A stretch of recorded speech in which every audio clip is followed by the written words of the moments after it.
உலகெங்கும் உள்ள ஜெயா டிவி நேயர்களுக்கு காலை வணக்கம். நம்ம இன்னைக்கு பார்த்துக்கிட்டு இருக்கிறது பாரம்பரிய வைத்தியம். பாரம்பரிய வைத்தியத்தில் கால் காந்தலுக்கான மருத்துவம். கால் காந்தல்னா கீழேயே வைக்க முடியாது. கால் முழுவதும் தீ பிடிச்சாப்புல இருக்கும். ஏன்னா அவங்களுக்கு ரத்தம் பற்றாக்குறை, சரியான முறையில் சாப்பிட்றதில்ல, சரியாக நடக்கிறதில்ல. இன்றைக்கி உட்காந்த இடத்துலையே உட்காந்து வேலை செய்கிறாங்க. இது நிறைய பேர் உட்காந்த இடத்துல வேலை செய்யும்போது காலுக்கு கீழே என்ன நடக்குது அப்படின்னு தெரியாது. அப்போ ரத்தம் ஓடலை, இடுப்பு கீழே ரத்தம் ஓடலைன்னா பாதம் எரிய ஆரம்பிச்சிடும், நடக்க முடியாது, தண்ணி ஊற்றிக்கிட்டே இருப்பாங்க. சிலர் பார்த்தா அந்த பாதத்தை அப்பப்போ போய் கழுவிட்டே இருப்பாங்க. என்ன கழுவினாலும் அந்த எரிச்சல் அடங்காது. காந்தல் வந்துச்சுனாலே தீ பிடிக்கும், உங்களுக்கு தூக்கம் வராது, அதனால் நிம்மதி போயிடும். அதை சரி செய்கிறதுக்கு துத்தி இலை, சிறுதும்பை, கடுக்காய், கிராம்பு, சீரகம், நாட்டு மாட்டு பால், இதெல்லாம் கூட்டு கலவையாக சேர்ந்து இப்போ மருந்தாக தயாரிப்போம். கால் காந்தல், பாத எரிச்சல் அப்படின்னும் சொல்லலாம். இது ஏன் எரியுது அப்படின்னா, பாதம் மட்டும் ஏன் எரியுது அப்படின்னாக்கா, ரத்தோட்டங்கள் சரியாக போகலை. நடக்காமல் இருக்கிறவங்களுக்கு முதல்ல அந்த கெண்டரை பிடிச்சி இழுக்குது அப்படின்னு சொல்லுவாங்க. அதாவது மரத்து போகுது. எந்திரிச்சோம்னாக்கா அப்படியே எந்திரிச்சு நிற்க முடியாது, நடக்க முடியாது, ஒரு எட்டு கூட எடுத்து வைக்க முடியாது. அப்போவே நாம் சுதாரிப்பாக ஆயிடணும். சரி, நம்மளுக்கு ரத்தோட்டங்கள் சரியாக போகலை அப்படின்னாக்கா, ஆகாரங்கள் சத்துள்ள உணவுகளை நல்லா சாப்பிடணும். சரிவிகித உணவுகள் அப்படின்னும்போது நல்லா முளைப்பு கட்டிய பயிறு, கீரை வகைகள், சிறுதானியங்கள், அப்படி ஆர்கானிக் அரிசி, அந்த மாதிரி எல்லாம் எடுத்து சாப்பிட்டுட்டு வந்தாங்கனாக்கா, நல்ல உணவு சாப்பிட்டுட்டாங்கனாக்கா, அவங்களுக்கு ரத்தோட்டங்கள் கூடிடுச்சுனாக்கா அந்த கால் மரத்து போகிறது, ரத்தோட்டங்கள் சீராக போகலை அப்படின்னு சொல்லி நீங்கள் தெரிஞ்சுக்கிறணும்.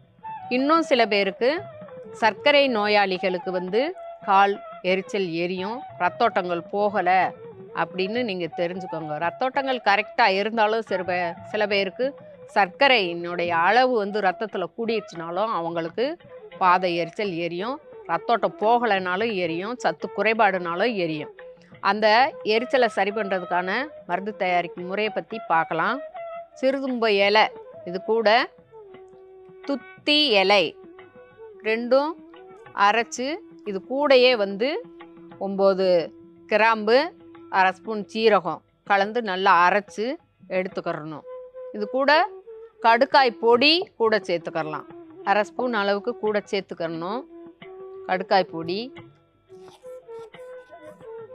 கொஞ்சம் நாட்டு மாட்டு பால் கூட சேர்த்துக்கிறணும். ரொம்ப தண்ணியாகவும் இல்லாமல் ரொம்ப கட்டியாகவும் இல்லாமல் நல்லா அந்த காலில் போட்டு விட்டுட்டு 2 காலையும் நல்லா சுத்தம் பண்ணிவிட்டு, கால் எரிச்சல் இருக்கிற பாதத்தில் நல்லா இப்படி தூக்கமாக வச்சுட்டு ஃபுல்லாக தடவி விட்டுட்டு, நேராக அந்த கால் முட்டுக்கு நேராக ஒரு ஸ்டூல் வச்சுருங்க. வச்சுட்டு இல்லை கீழே உட்காந்து நீங்கள் அந்த பாதத்தில் போட்டுட்டு காலை கொஞ்சம் தூக்கமாக தலையின மேலே கூட வச்சுட்டிங்கனாக்கா கால் கீழே படாது அந்த பாதம். அப்படியே இரவு நேரத்தில் போட்டுட்டு நீங்கள் தூங்குனீங்கனாக்கா காலையில் ரேசை வெதுன்ற வெந்நீரில் கழுவிடுங்க.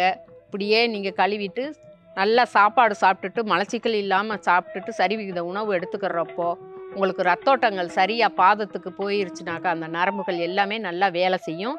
அதுக்கப்புறம் பாத எரிச்சல்ன்றது உங்களுக்கு இருக்காது. உணவை சரியாக சாப்பிடணும். கால் காந்தலுக்கான மருந்து அதில் சிறுதும்பை, துத்தி, கடுக்காய், கிராம்பு, சீரகம், நாட்டு மாட்டு பால், இதெல்லாம் சேர்ந்து கலவை அரைச்செடுத்த மருந்து. இந்த மருந்தை கால் பாதம் எங்கே எரியுது, கால் மேலே எரிஞ்சாலும் எங்கே எரிஞ்சாலும் அது முழுவதும் தடவிட்டு வந்தோம்னா கொஞ்சம் கொஞ்சமாக தான் காந்தல் குறையும். ஒரே நாளில் காந்தல் குறையாது. மேலே தடவிட்டு வர வர உள் உறுப்புகள் கொஞ்சம் அந்த ரத்த ஓட்டத்துக்கான வழி செய்யும், நல்ல பசி எடுக்கும். அப்போ நல்ல உணவு எடுக்க ரத்தம் சீராச்சுன்னா கால் காந்தல் சரியாகும். கால் காந்தலுக்கு இது ஒரு சிறந்த மருந்து. இந்த மருந்தை பயன்படுத்தி பயன்பெற வேண்டும் என்று கேட்டுக்கொள்கிறேன்.